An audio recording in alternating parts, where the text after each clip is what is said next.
Bismillah ar-Rahman ar-Rahim. Assalamu alaikum, ladies and gentlemen. Approximately 29 surahs of the Quran begin with those abbreviated letters called the Huruf al-Muqatta'at, or the disjointed letters. What exactly is the meaning of these Huruf al-Muqatta'at? The dominant view is that no one knows their meaning except the Almighty. However, there have been scholars over the last many centuries who have advanced various interpretations regarding these Huruf al-Muqatta'at, or the disjointed letters.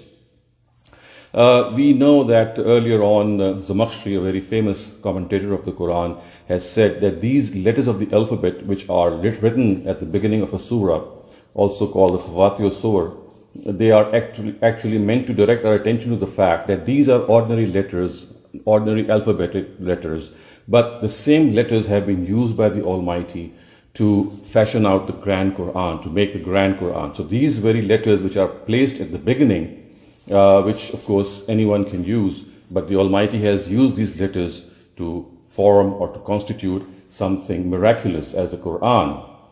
Then we have Imam Razi actually delineating about 22 views regarding the Huruf al-Muqatta'at, and amongst many of these interpretations, he has also advanced the interpretation that they are actually names of the respective surahs in which they occur. The famous Orientalist Theodor Noldike at first said that these Huruf al-Muqatta'at, or the disjointed letters, actually were monograms of the people who possessed the manuscripts of the Quran which they wrote. So they were like acronyms of their name. And then he actually revised his story to say that they form a mystical connection between the Kitab, which is in heaven, from which the Quran has actually been taken. So we find scholars grappling with this question, that what exactly are the Huruf al-Muqatta'at? And viewers, this is very important, because when we say, or when we see that the Quran says that it is Al-Mubin, every single verse, every single letter is something which is known to people, which is known to the external environment, and nothing is hidden from the people, and there's nothing cryptic about it. So the dominant view, which I just said, is that the meaning of these letters is unknown and only known to God. So the question, of course, arises that why did God leave these letters there in the Quran unsolved, as most of our commentators say? Well, in this regard, first of all, we need to understand that if we, for example, look at how Razi has explained in one of his surahs that these actually represent the names of the surahs, then it is a very, very plausible explanation. This is because the word, whenever these words are mentioned, and as I said, there are 29 surahs of the Quran which mention these words, adjacent to every single of these abbreviated letters, we find verses which actually allude to the fact that these are names of the surah. For example, in Surah Naml, the words are Tasin, Tilkal Kitabul Mubin, Tilka Ayatul Mubin. So these are the verses of the Quran, or Tilkal Ayatul Quran exactly are the words. So Tasin, this is Surah Tasin, and these are the verses of the Quran, signifying the fact that actually the name of the surah is something which is being referred to. And this was also very common, dear viewers, in the times of Arabs of ancient Arabia. They would name their compositions, they would name their objects and various things with these single letter words. So as far as this explanation till now is concerned, it does make sense that they are names. But the question then further arises that why, or what is the philosophy, what is the hikmah behind keeping such names? Is there some reason to it? Is there some methodology behind it? Is there some explanation to it?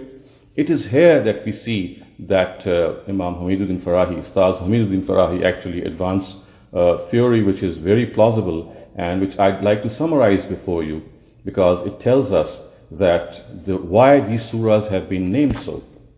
So Ustaaz Hameed uddin Farahi actually postulated the fact that the Arabic alphabet, unlike the English alphabet or some of the other alphabets, not only signifies certain phonetic sounds, but it also signifies certain objects. And this is because these modern Arabic alphabet, of course modern in the time of the Quran, were themselves grounded in the ancient alphabet found in Arabia. And just as the Chinese alphabet, which also signifies certain objects besides the sounds, these Arabic words or these alphabets also signified certain objects. And he has said that although a lot of the connotations of these words have been missed out over the period of centuries and they have been lost to posterity, but still many of these significations survive. Thus, for example, he says that the letter Alif in Arabic was written in the form of a cow's head, and it signified a cow. And he said that the letter Toy is written in the form of a serpent or a snake, and it also connotes a snake. The word Meme is written in the form of a water wave, or wave of water, and it also is written in the form, in that shape. And he says that actually we have to find some correspondence between these letters and the verses at the beginning of which, or the surahs at the beginning of which they are found.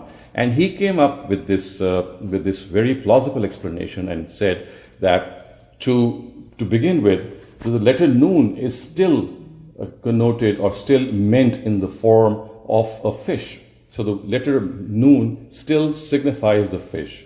And we know Surah Noon, we know the Surah Noon, which is the 68th Surah of the Quran, mentions the incident of the fish by referring to the Prophet Jonah. It says, La takun kasahib al-hut. And also the surah begins with the letter Noon.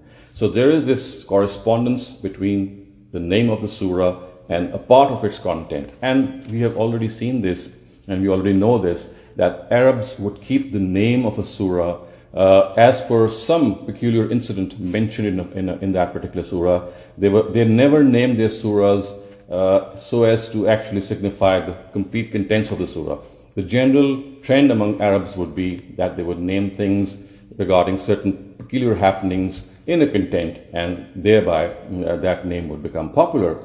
So in accordance with this custom, the Almighty also continued with this Arab tradition, and when he kept names of these surahs, these 29 surahs, he actually meant that these names actually have a certain significance. But this significance, as I said, was something left to a human endeavor to be discovered.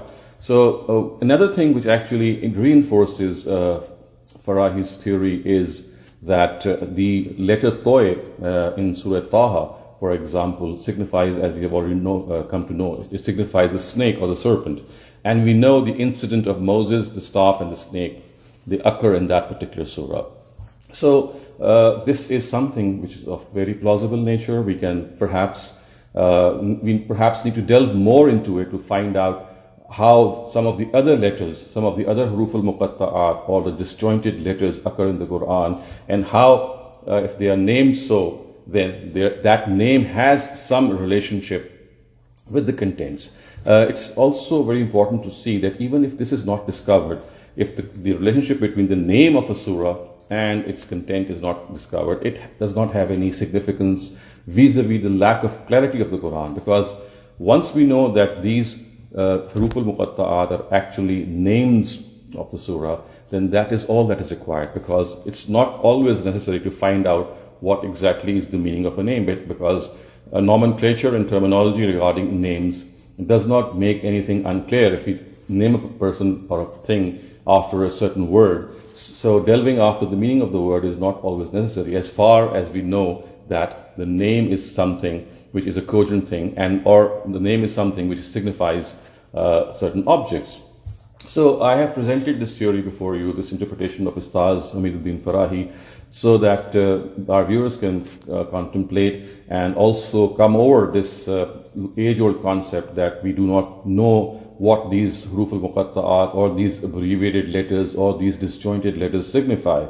If this, we have to overcome this, because as I said, that it is evident the way they are placed in the beginning of the surahs, and it is evident from the immediately following verses of such surahs which have huruf al-muqatta'at, that they actually refer to the name of a surah. And as I said, the word tilka ayatul kitab or tilka ayatul Quran actually the demonstrative pronoun of haza or tilka, they actually point towards the name of the surah.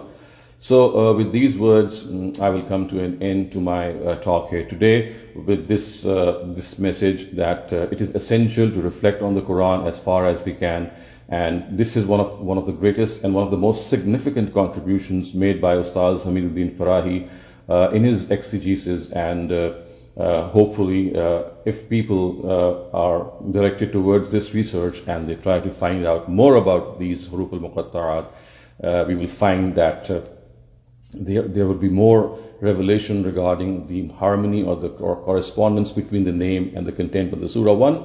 Another thing that perhaps needs to be elaborated here is that there are certain surahs which have the same name. Thus, for example, Surah Baqarah is also called Alif Lam Mim, and Surah Al Imran, the very next surah, is also Alif Lam Mim.